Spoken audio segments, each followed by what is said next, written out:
Hi, welcome to Wings for Life. My name is Ann Edenfield-Sweet. I'm the Executive Director and Founder. And tonight we have a very, very special guest. I met Margarita this year up at the Santa Fe Legislature.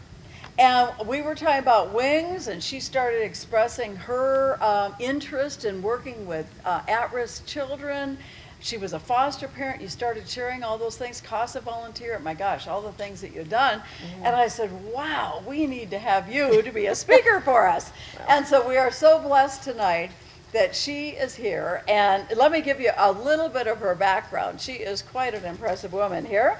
She is a multimedia artist and activist with 28 years of extensive experience in communication, graphic design, and special event coordination. I need to talk to you about helping us with fundraisers here.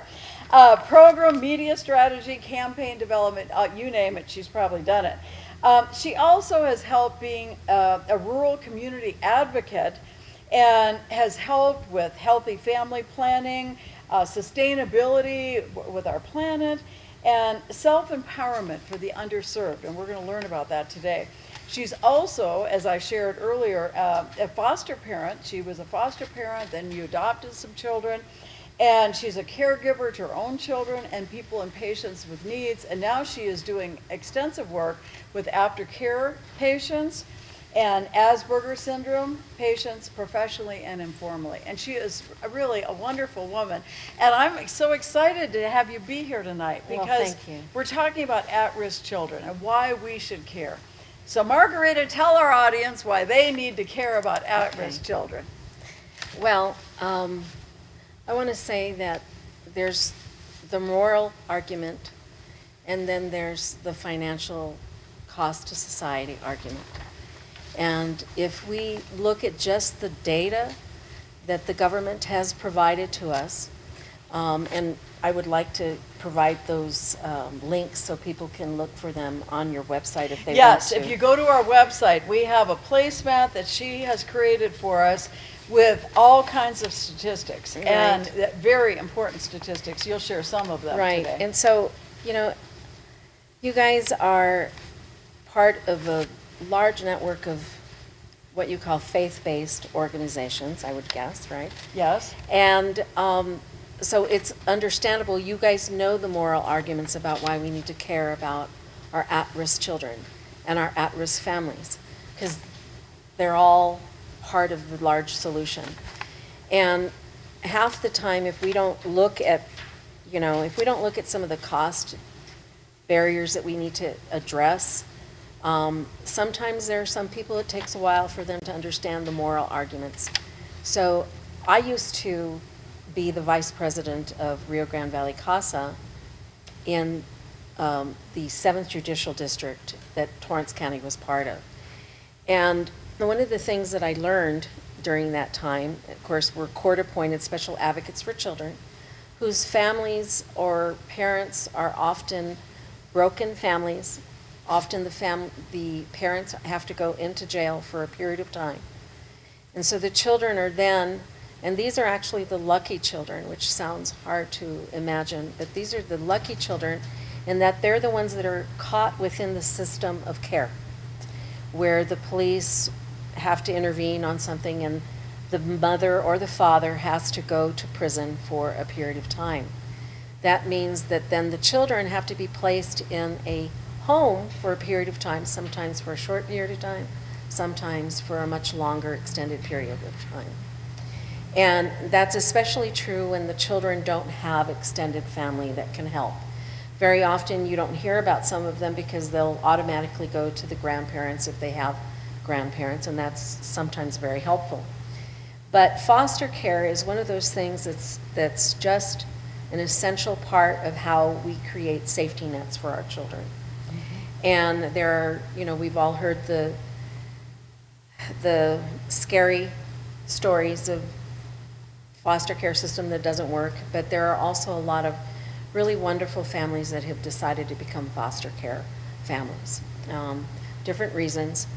But the thing that we have to understand is that I got involved because I realized that these children have to have some some type of positive intervention in their lives that says to them that they are valued, that they are worthy, and that they are cared for, and that they matter. And the reason being is that if you don't try to help this child understand the value of their worth and that they are part of our whole human family, they grow up to be very broken, hurt adults. And the reason I got into CASA was because I had been working with the women in domestic violence shelters who needed help.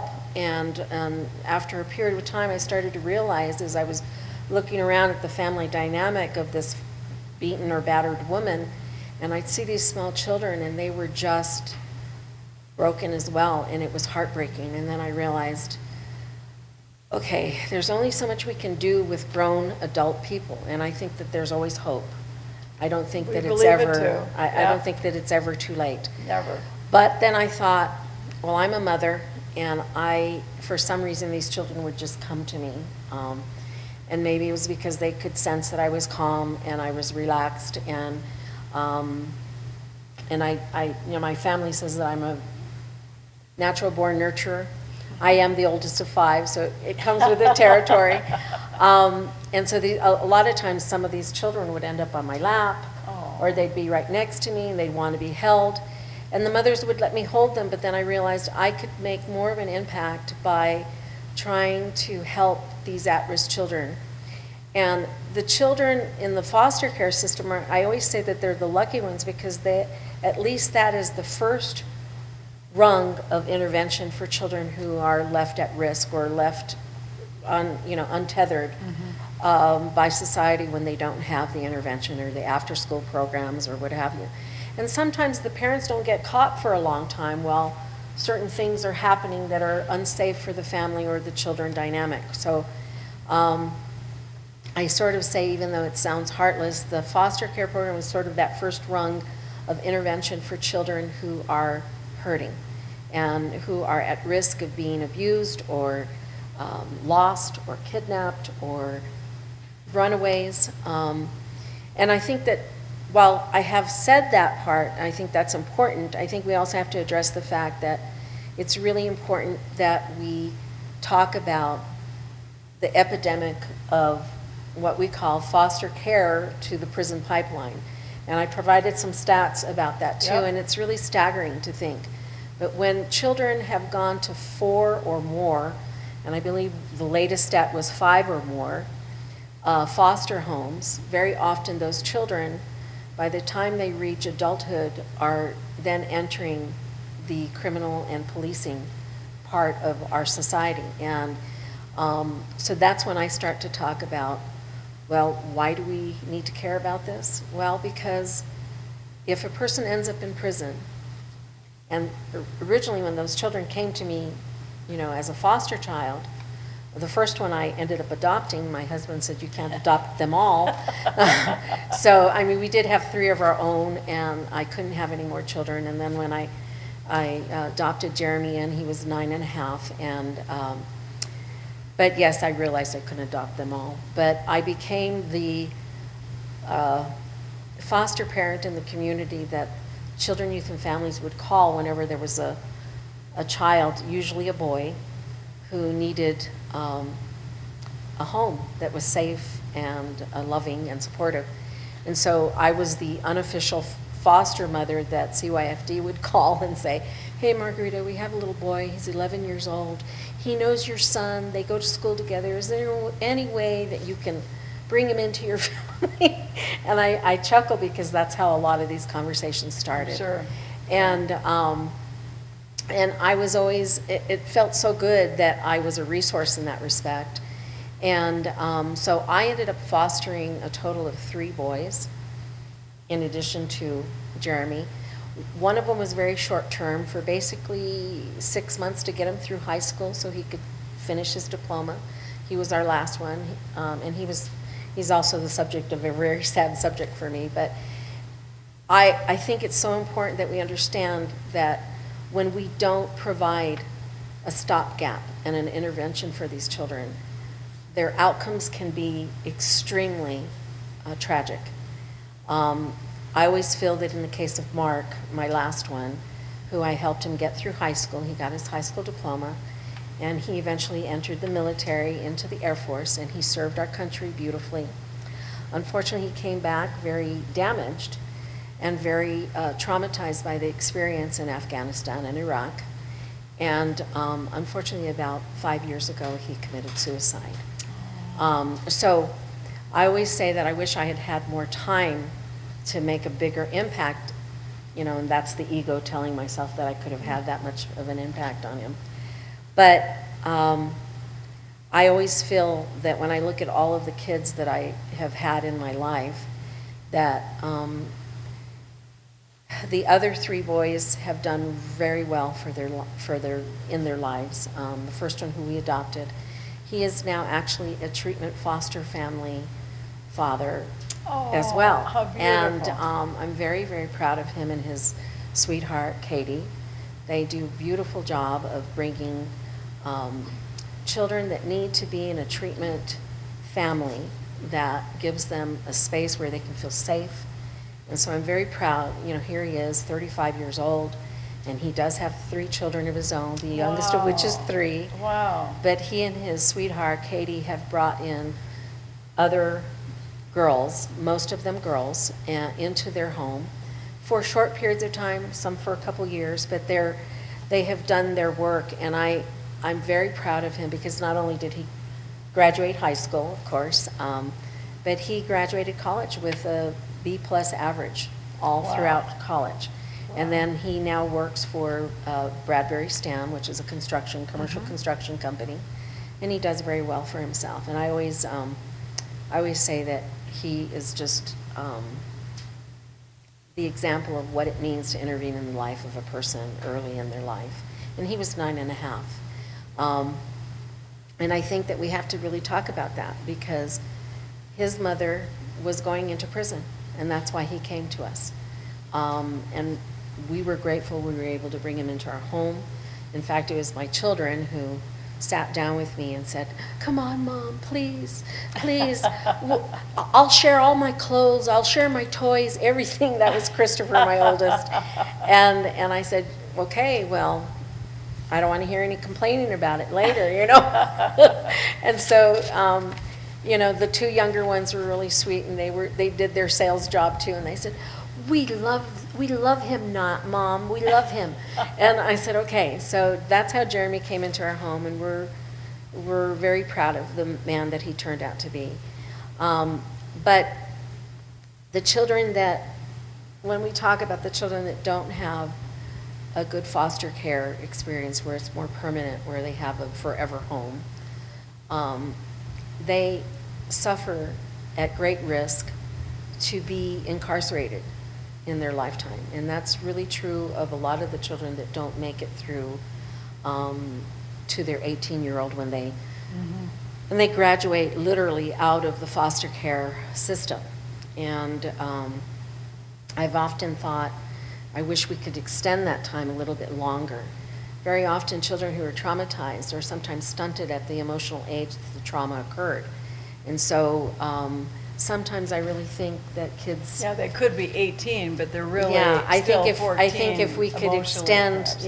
yeah. I think if we could figure out a way to extend the foster care treatment system to one where they're allowed to stay till they're 20 or 21, gives them a longer time and more space to feel that sense of belonging. Everybody wants to feel like they belong. And so I like to talk about that because the federal numbers, according to the U.S. government stats, one of the ones that I sent to you, it costs a little over $35,000 per year. Now, that's averaged out state to state, federal. They're taking all of the averages, whether it's a state or a federal or a county entity, and they're looking at all of the detention facilities and they're averaging it out. And it's roughly $35,000 a year to house... For juvenile offenders? No, to house an adult, 18 or older. Oh. Okay? And in New Mexico, sorry, I have a little tickle in my throat here. That's all right. It's at least 45,500. Yeah. But nationally, Nationally, yes. and it's certainly going up every year. Yes. And in the case of a lot of our states, we have a lot of what you call private prison industry that really charges a premium on their housing of each prisoner. And I'm just being honest, it's just fact. When the Homeland Security increased their rates to 700 and, you'll have to correct me if I'm wrong, it's something like $760 per day per prisoner to house, well, they don't call them prisoners, but to house, to detain Detainees. refugees, for Yeah. example. And so that's a new phenomenon, so it's costing people more money, each state. If you intervene people at the border, then that's another group.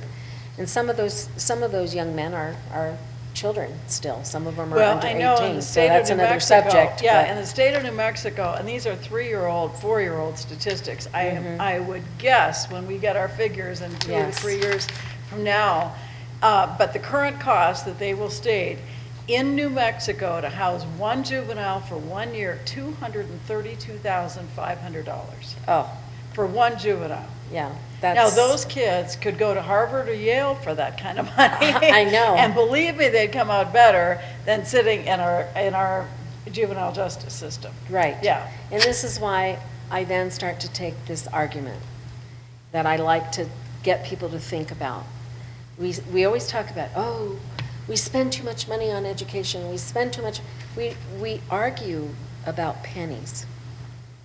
And miss the big And yes, picture, it's the big cost to My society. dad used to say, you want to be penny wise, you want to be pound foolish, which Yeah, is it? yeah. But either way, you're going to lose. And Yeah. I think that when you're not willing to make that level of investment, when you can intervene and catch them at an early age when they're not as traumatized, or you can intervene on the trauma sooner, you're making a worthy investment in the future. That's why at Wings for Life, we work with the children. We Right. work with the entire family, and we don't just work just with kids. They can't just come to our program because we need to change that home life. Right. We need to teach people about nurturing, about support, about education, Mhm. and all of these key things that lead to success. And that's, you're talking about foster parenting, and we have so many good foster parents. We do. And We do. unfortunately, the press always picks up on the bad apple. Of course, that's what's Mhm. always going to be brought up. But what you brought into the lives of the young men that you took into your home, you changed the trajectory in their lives. Now, the war, Afghanistan, Yeah.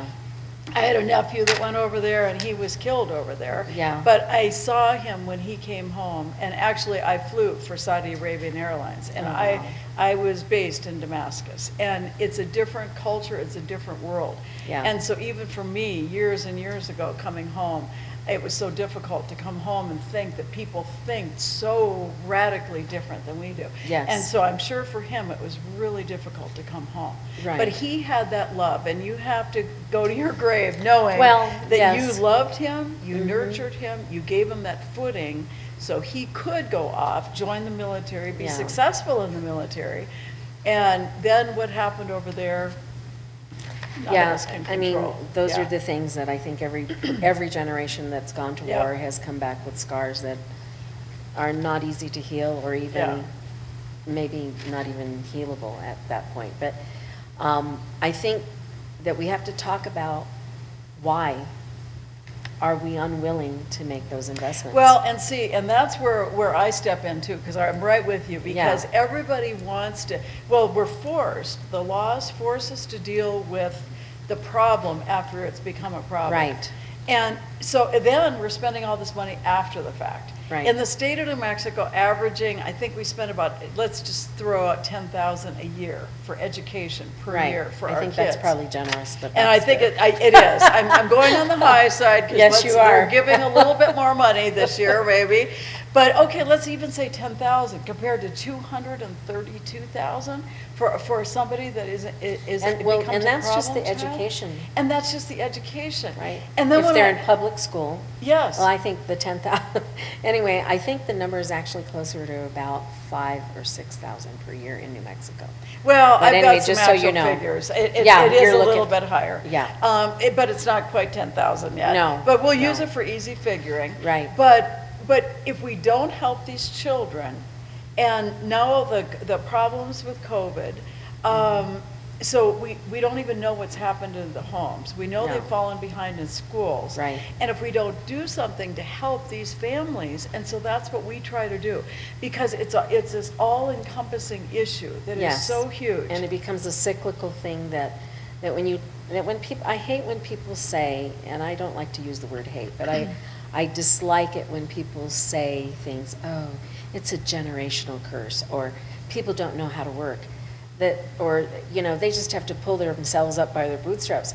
If they have boots, that works, but if they don't have boots. That's right. If you don't have You a know, roof over your head. and you don't have you're a not roof over your- eating. You know, and I always laugh because there's so many things that we kind of separate into boxes as if they are not connected. And all of these things are interconnected. If a child is hungry, they can't learn. That's right.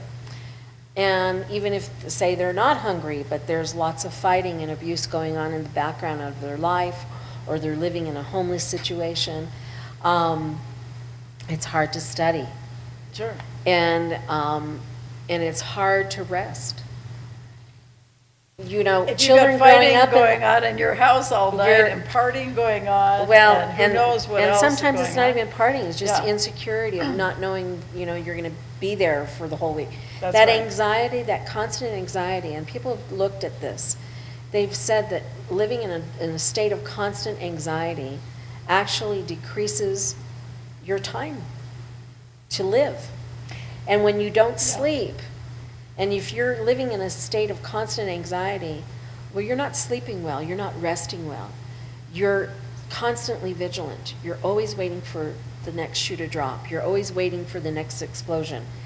And so rest becomes so integral to it's so intrinsic to your health and your nutrition, you can't even metabolize things well. And so a lot of times you'll see children that show in the United States, which I think is just beyond heartbreaking. When Jeremy came to us, he had the distended belly, skinny Oh, everywhere else, but the goodness. distended belly of a child who was malnourished. Yep. And you think this is the greatest nation on earth, the wealthiest nation in the history of the world, according to almost everybody. Yeah. And we have And we're children hungry. who are hungry and not nutritionally sound. And then sometimes you'll see children who are very heavy, and you think, oh, they're eating too much, but they're not eating the right things. They're still nutritionally malnourished as well. And that has everything to do with the ability of a child to regulate between health, their sleep, their food, and just even the sense of nurturing and belonging. Absolutely. So I think that we have got to get straight with ourselves and say, enough. We have to really start saying, there's a difference between picking on this particular policy because you just want to pick on it, or not agreeing to this policy because, oh, they're not in the right political party. I'm a Democrat. It doesn't matter. I have no idea what you are. Doesn't And I don't think matter it what I doesn't am, 'cause matter we either. care about all. What I don't- care yeah. about, and I've had Democrats be upset with me because I will collaborate with whoever, including non-believers that are just wonderful human beings that say, we're all We the all same. live in this planet together. Yeah. Whether you believe in God or not, but if you believe in the concept that we are all created in His image, that means regardless of our color, regardless of our sex, we are created by God, okay? So it doesn't matter to me whether you're Muslim, Jewish, Catholic, Christian, what stripe of Christian. Yeah. There's so many kinds now.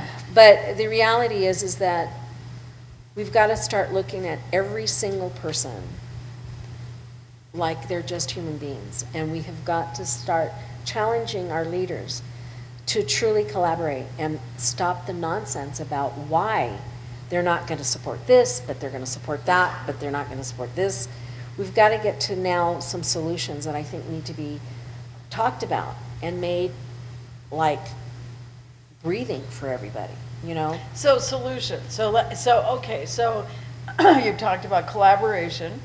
Yes, we need to collaborate. We Yeah. need to work with everybody because this affects every single one of us. Exactly. Our target population happens to be families dealing with incarceration, but really anybody in poverty. And in America today, 1 out of every 3 adults have a criminal record. So that's our population right there. Right. The ACEs are out of control, the adverse childhood experiences for children, and that's exactly what she's talking about. So collaboration, so some solutions are collaboration. Right. Building awareness, like we're trying to do today, that Right. why it's so important to help these children, to try to find caring, loving foster parents because they're desperately needed. When a Right. child is in a home where there's trouble, we need to find a safe place for them to go. And not Absolutely. bounce from, because I think one of your statistics, 90% of kids end up in the criminal justice system if they bounced from. If they bounce 4 or 4 or more. more homes, Yeah. this is so staggering to think about.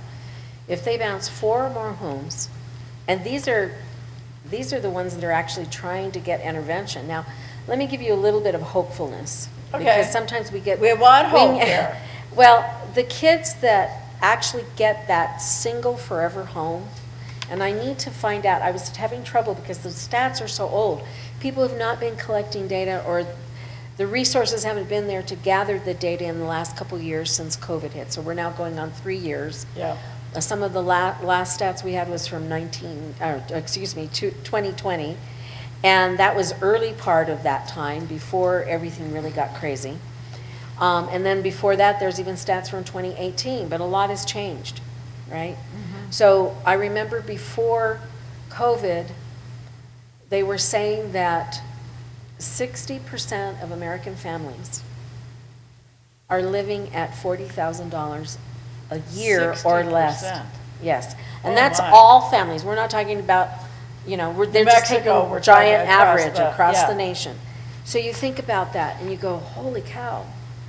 Now, depending on where you're at, $40,000, if you're in, I don't know, say you're in Estancia, New Mexico, where maybe the cost of living is okay because you're living in the generational home that's been paid for a long time, that can be, comfortable. Maybe you could survive with that, yeah. You can sort of survive with that.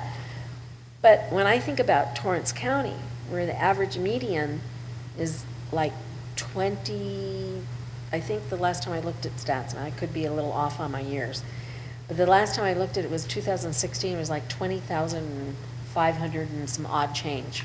That's for a family of 4. For a family of 4, yeah. And you think to Poverty, yourself, for that's sure. poverty, okay? Yeah. And then you look at New Mexico, 72%. So I'm giving you a lot of scary stats, but I want to talk about the positive things. So Yes. 72% of our children are born on Medicaid. That's a negative stat. But when you look at, and I'm trying to find the data, I was scrambling like crazy to find this, but this is a number of years ago when I was actually speaking on behalf of CASA, trying to raise money for funding to train our special volunteers, because they have to go through some very extensive Very training. extensive training, It's yeah. not just go to a webinar and you're trained and then now you're qualified to be an advocate for a child. It's very expensive. It costs on average $3,000 to $5,000 to do Just the the training. training, wow. Yeah. So I would go around and I'd say, this is why you need to care about children and why you need to invest in programs like CASA, or in your case, you're going to talk about programs like WINGS and other organizations. And that's the point. The reason that we're asking for that is that it takes time to train people, right? Yep. But it also takes time to gather the resources that are necessary. And so the positive stat that I want to give is that back in, let's see, that was 2014 or 2016 when I was doing these speeches for CASA.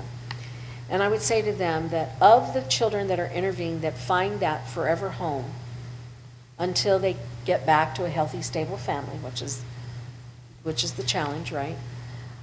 Is helping those families, the at-risk families that they came from, to get healthy so they can take their children back.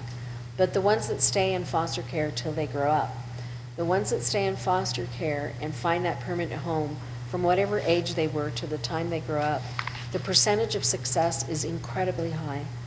It's like close to 70%. I think it was like 67, 68%. Never have trouble with the law. Wow.